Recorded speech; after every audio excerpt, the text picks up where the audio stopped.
Before you hear this from mainstream media, before the official statements start rolling out, let me walk you through what actually unfolded at Mar-a-Lago starting at 5:47 this morning. And I need you to understand what I'm about to describe is not based on speculation or rumors. This is based on eyewitness accounts from neighbors in Palm Beach, flight tracking data that anyone can verify, local police scanner traffic that was recorded, and statements from Palm Beach County Sheriff's Office that are now public record. Here's what happened.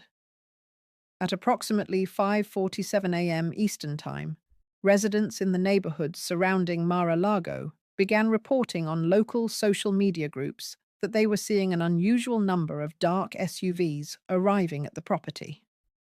By 6:03 a.m., multiple posts that I personally reviewed with timestamps, at least 15 vehicles had been observed entering through the main gate.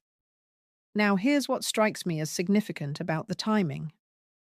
Dawn in Palm Beach today was at 6:52 a.m. That means these vehicles were arriving in pre-dawn darkness, which, if you know anything about federal law enforcement operations, is deliberate. They wanted to be in position before sunrise, before the property was fully active, before media could easily observe what was happening. Subscribe immediately, because what I'm about to show you is why this operation is fundamentally different from anything we've seen before at this location. And I think the implications are going to dominate the news. Let me give you the context you need to understand why this matters. Mar-a-Lago has been the subject of federal scrutiny before. We all remember August 2022, when FBI agents executed a search warrant related to classified documents. That operation involved approximately 30 agents. It was planned, coordinated, and executed during daylight hours. The property was searched over the course of about 9 hours.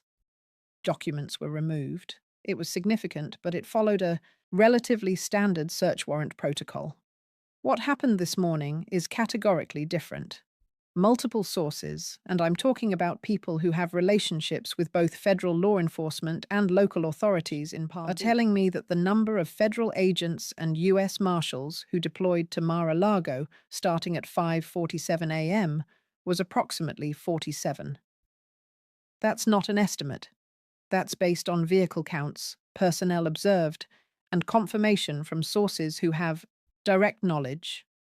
47 agents is not a... That's an arrest operation. Now, let me be very clear about something. As of this recording, there has been no official confirmation from the Department of Justice, the U.S. Marshal Service, or any federal agency that an arrest warrant was executed. What I'm showing you is the evidence that strongly suggests what occurred. And my assessment, based on 20 years of following federal prosecutions, is that the deployment of this many agents at this hour with this level of coordination means one thing. They were there to take someone into custody. Here's what we know from publicly available sources that you can verify yourself.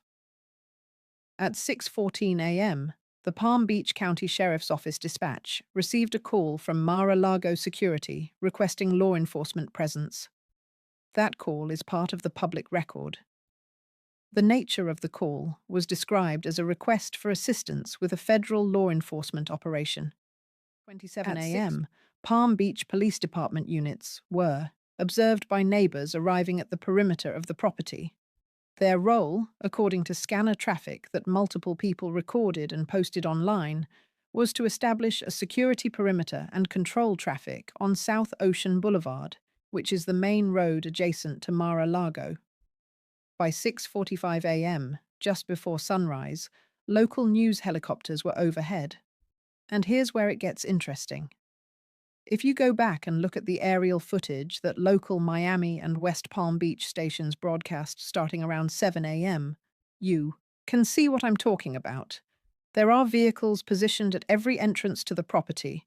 There are personnel in tactical gear visible in some of the shots. And most significantly, there is a command post vehicle, which is basically a mobile operations center parked in the main driveway. That type of vehicle is used for coordinating complex operations. You don't deploy a command post vehicle for a routine visit. You deploy it when you have dozens of personnel who need real-time communication, coordination. Now let me pause here for a second and talk about what this means in practical terms. When federal law enforcement executes an arrest warrant, particularly for a high-profile individual, there are layers to the operation.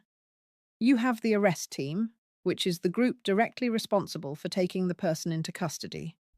You have the security perimeter team, which makes sure nobody interferes with the operation. You have the evidence team, which secures the location and documents, everything for potential court proceedings.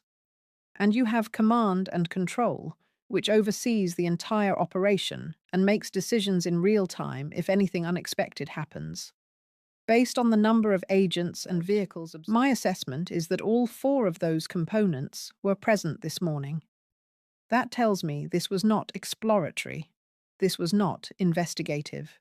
This was an operation designed to execute a specific objective. And in my view, that objective was taking someone into federal custody. At 7:34 a.m., approximately 2 hours after the initial arrival of federal agents, a convoy of vehicles was observed leaving Mar-a-Lago. Multiple witnesses, including a Reuters photographer who happened to be in the area, documented this convoy.